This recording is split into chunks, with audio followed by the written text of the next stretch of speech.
People leave for a reason. Sometimes that reason is loud and obvious, a fight, harsh words, a betrayal that cuts deep enough to make the air feel thin in your chest. Other times, the reason is quiet, like a slow fade where phone calls get shorter, replies take longer, and the warmth in their voice cools until it's nothing but polite echoes. But whichever way it happens, abrupt like a slammed door or silent like a ghost, it happens because something underneath was broken, and no matter how you tried to patch it up, the truth was always there waiting to show its face.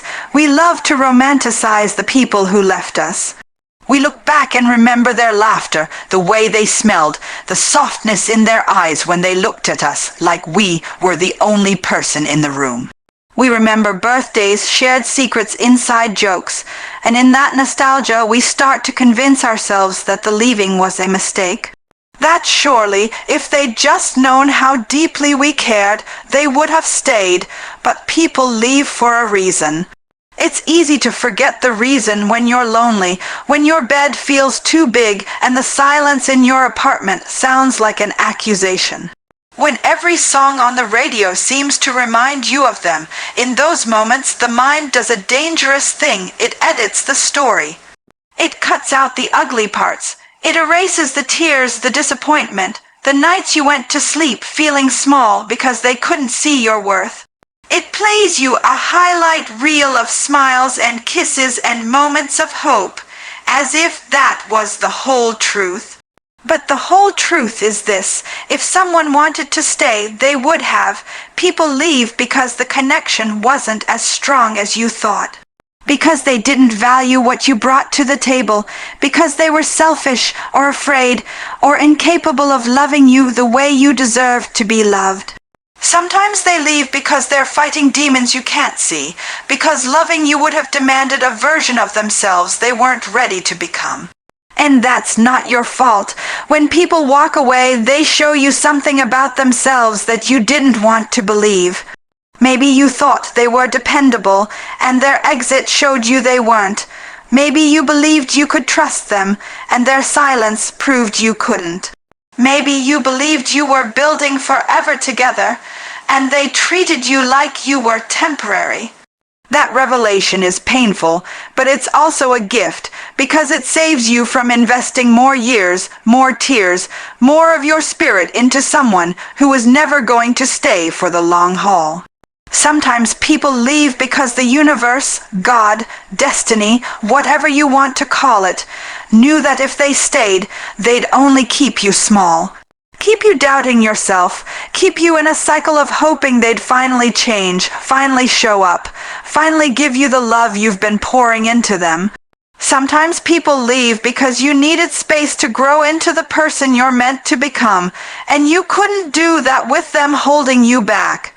I know it hurts. I know it feels like a piece of your chest got ripped out, and there's nothing left but an echo.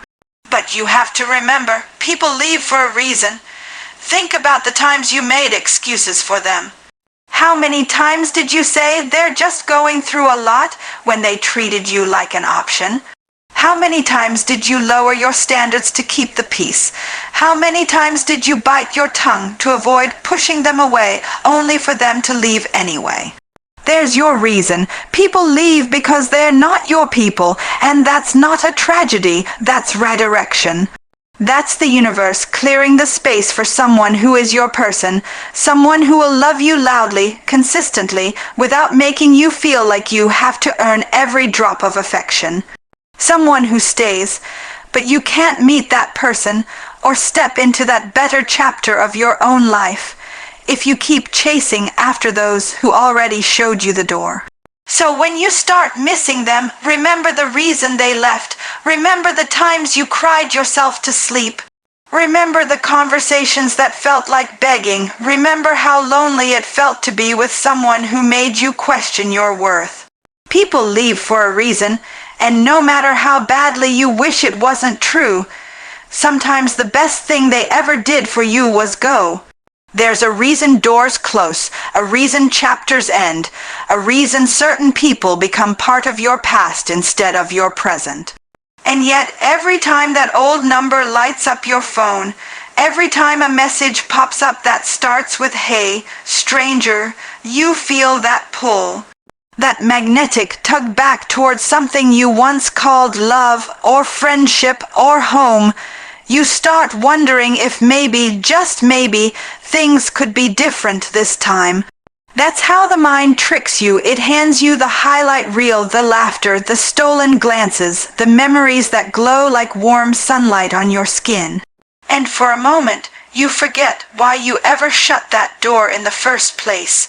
You forget the nights you were left waiting for answers.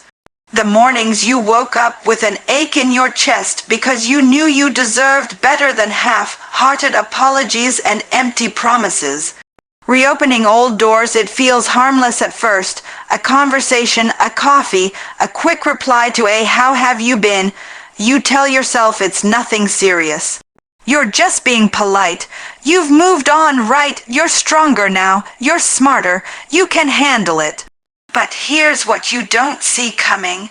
The moment you let that door crack open, all the old wounds start bleeding again. You thought you'd healed, and maybe you had. Maybe you'd patched yourself up with new routines, new friends, new dreams. Maybe you'd learned to breathe without checking your phone every 5 minutes for a text that never came. Maybe you'd finally reached a place where your heart felt calm, but wounds have memory. They remember the sound of that voice, the curve of that smile, the scent that clings to their clothes, and the second those memories come flooding back, they don't knock politely. They storm in uninvited and start tearing down everything you built to protect yourself. You start doubting the pain, doubting the reasons you left. You start thinking, well, maybe it wasn't so bad. Maybe I overreacted. Maybe I should have tried harder. And suddenly, you're carrying guilt that doesn't belong to you. You're rewriting history in your head so you can justify reopening the door. But pain doesn't vanish just because time has passed. Hurt doesn't disappear because someone says, "I've changed." Listen to me, the past doesn't need your permission to hurt you again.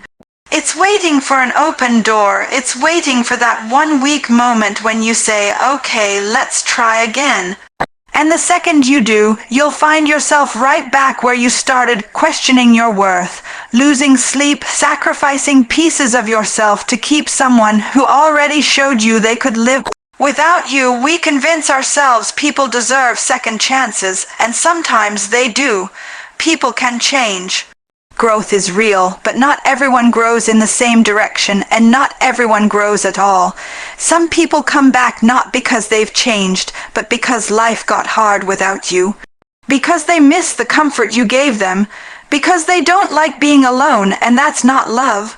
That's convenience. Reopening old doors is dangerous because you're not stepping into the present.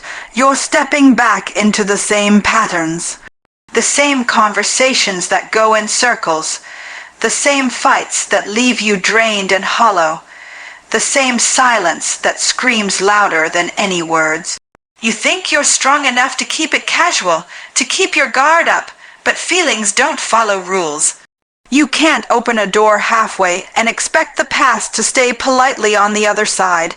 It rushes in, bringing memories, doubts, longing, and pain. You'll find yourself looking into eyes that once betrayed you, hoping this time they'll tell the truth. You'll find yourself trying to convince someone of your worth all over again, as if that's your job.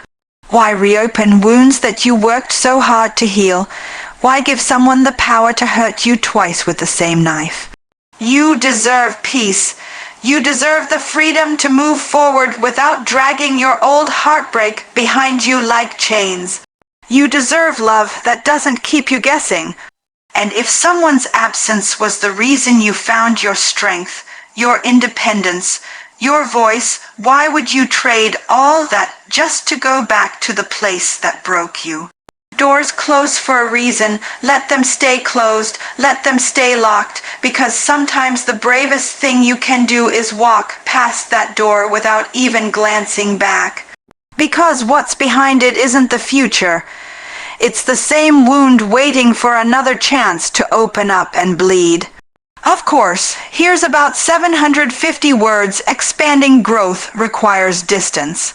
In that same passionate, intense spoken word style inspired by Denzel Washington with no subtitles or conclusion, growth is a lonely road sometimes. Nobody tells you that. People think growing is just about adding things, new habits, new friends, new jobs, new dreams. But sometimes real growth isn't about adding, it's about subtracting. It's about stepping back. It's about creating distance between you and the people, the places, the versions of yourself that keep you small. It's hard because distance feels like abandonment. It feels cold. You start worrying you're being selfish. You hear that voice in your head saying, "Who do you think you are?" Pulling away from people who've been in your life for years.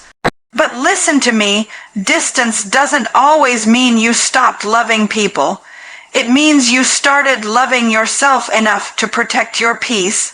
Growth requires distance because you can't hear your own thoughts when you're surrounded by noise. You can't figure out what you believe when everybody around you is telling you who to be, what to do, how to feel. Sometimes you got a step back so you can separate your voice from theirs. So you can ask yourself, am I living my life, or am I just following a script somebody else wrote for me? It's scary because distance makes you face yourself, and for a lot of people, that's the scariest place to be, alone with your own reflection. Alone with your regrets, your doubts, your scars, but that's where the growth happens, in the quiet. In the space where nobody's clapping for you, nobody's validating you, nobody's telling you what move to make next. Just you figuring out who you are and what you stand for. People don't talk about how lonely that can feel. How some nights you're wide awake, wondering if you made the right choice, wondering if cutting ties was too extreme. Wondering if the distance you created was really necessary, because you miss them. You miss how familiar it felt, even when it was toxic. You miss the comfort of the old routine. You miss the illusion that everything was okay, even when deep down you knew it wasn't. But growth doesn't happen in comfort zones. Growth happens in the stretch. It happens in the ache of letting go. It happens in the silence that forces you to listen to your own soul. Distance gives you perspective. When you're too close to something, all you see are the details, the data, the tiny moments that make you doubt whether leaving was the right thing.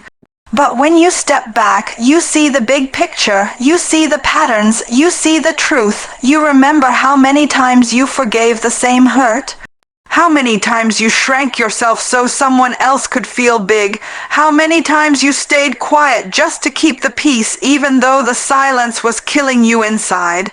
Distance lets you breathe. It gives you space to remember that you're allowed to have standards, that you're allowed to expect more than the bare minimum, that you're allowed to be loved in a way that doesn't cost you your sanity, your dignity, or your dreams. People might not understand your distance. They might call you cold, arrogant, disloyal. Let them talk. They're not the ones living in your skin. They're not the ones carrying the weight of your choices.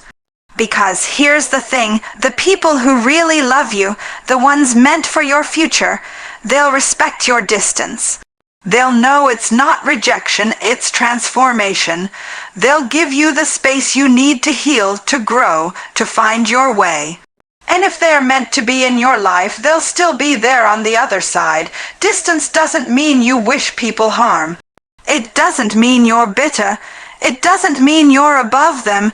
It means you're choosing clarity over confusion. Peace over chaos, progress over stagnation. Some of the greatest growth spurts in your life will come after you create space between you and what was holding you back. Between you and the voices that kept telling you you're not enough. Between you and the habits that kept you repeating the same mistakes. Between you and the love that felt more like war than sanctuary. You can't heal in the same environment that broke you. You can't become your higher self while dragging old baggage that belongs to your lower self. Growth demands that you step away long enough to change your perspective, to change your patterns, to build new boundaries, and yes, you'll lose some people along the way. But if the price of keeping them is sacrificing your peace, your sanity, your future, then that's too high a price to pay. Growth requires distance, not because you're better than anyone else, but because you're finally ready to be better for yourself. There comes a point in your life when you realize that apologies, no matter how sweet, no matter how tearful, no matter how perfectly delivered, aren't enough to patch the holes someone left in your soul. Words are easy, words are cheap. People can say sorry out of habit, out of guilt, out of fear of losing you. But self-respect is the voice inside you that says, I deserve better than this. And that voice has to be louder than any apology you'll ever hear. We live in a world where people think they can mistreat you, disappear, betray you, lie to you, take you for granted, and then slide back into your life with a few magic words, I'm sorry. Like that's supposed to erase the nights you cried yourself to sleep. Like that's supposed to wipe away the confusion, the anger, the hollow feeling in your chest. I've seen people stay stuck in toxic relationships because they're addicted to apologies. They wait for that I'm sorry. Like it's some kind of proof that the other person finally understands the damage they caused. They cling to those words because they want to believe things can go back to the way they used to be. They want to believe the pain was just a mistake, not a pattern. But here's the truth. Apologies don't mean anything without change. And even when someone does change, it doesn't mean you owe them your presence. It doesn't mean you have to reopen your life to them.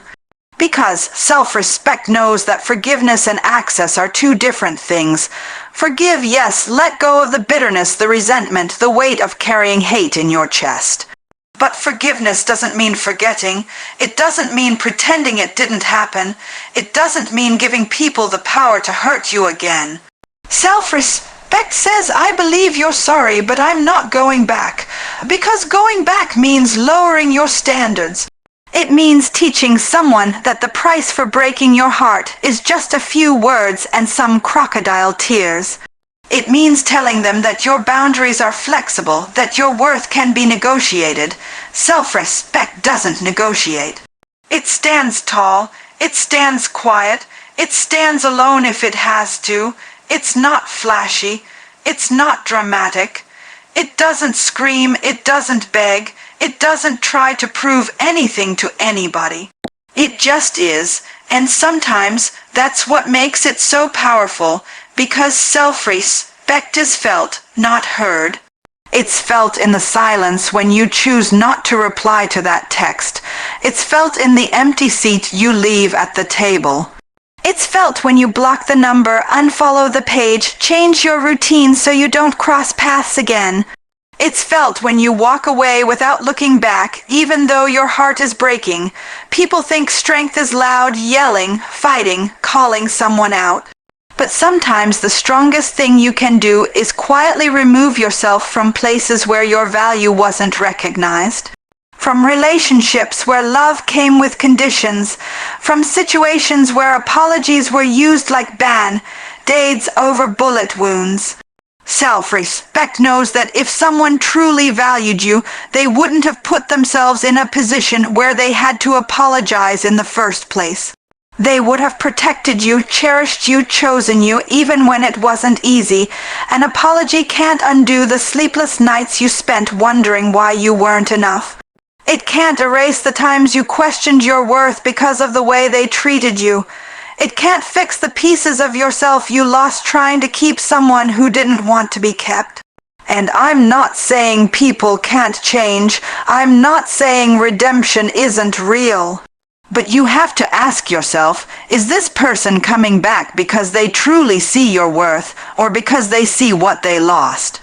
Are they coming back out of love or out of loneliness, guilt, or convenience? Self-respect demands that you look at the pattern, not just the apology. It demands that you protect the peace you fought so hard to build.